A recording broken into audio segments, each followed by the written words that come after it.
நீதிபதிகள் பார்த்தீங்கன்னா, நம்ம ஒரு சுவாரஸ்யம் தான் அது. நம்ம ஜனநாயக நாட்டுல நீதிபதிகள் குன்ஹா வந்து ஜெயலலிதாவுக்கு அவ்வளோ பெரிய சீரியஸா அத்தனாயிரம் பக்கம் ரிப்போர்ட் எழுதி தீர்ப்பு வழங்கினார் குற்றவாளின்னு. ஆனா குமாரசாமி ஏதோ ஒரு கணக்க போட்டாரு. நிரபராதின்னு விடுதலை பண்ணிட்டாரு. நமது எம்ஜிஆர்ல இருந்து பணம் எக்கச்சக்கமா வந்துருச்சு சந்தா. நமது எம்ஜிஆர் பணம் ஆமா. சந்தா எக்கச்சக்கமா வந்துருச்சு. அதுல வர படத்துல தான் வாங்குற கணக்கு சொன்னாங்க. ஆமா. ஆனா அது எந்த அளவுக்கு அது உண்மைங்கிறது அதிமுக தொண்டன்ல இருந்து எல்லாருக்கும் தெரியும். ஏன்னா நமது எம்ஜிஆர் எவ்வளவு பெரிய சர்க்குலேஷன் ஆகுன்னு தெரியும். அவங்க அந்த கணக்கெல்லாம் சொன்னாங்க. ஆமா, எப்படி ஆமா. படம் வந்துச்சு? நமது எம்ஜிஆர் நம்பர் 1 லீடிங் இதுங்க அப்படிங்கிற மாதிரி சொன்னாங்க அவங்க. அதுக்கடுத்து உச்சநீதிமன்றத்துல பார்த்தீங்கன்னா, அந்த கேஸ் திரும்ப வரவே இல்ல. ஜெயலலிதா சாகுற வரைக்கும் அந்த தீர்ப்பு வரல.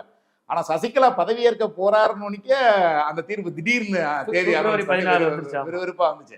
அதனால நம்ம நீதிமன்றங்கள் வந்து நம்ம ஜனநாயக நாட்டுல இந்த மாதிரி பல விசித்திரங்களை பார்த்திருக்கு. நம்ம பராசக்தி காலத்துல இருந்து பல விசித்திரங்களை இந்த பார்க்கிற நீதிமன்றம் எத்தனையோ விசித்திரமான வழக்குகளை அப்படி வழக்குகளை அது கலைஞர் எழுதுனது கலைஞர் கட்சி எதிர்க்கட்சி எல்லாருக்கும் பொருந்தது. பொருந்தும்.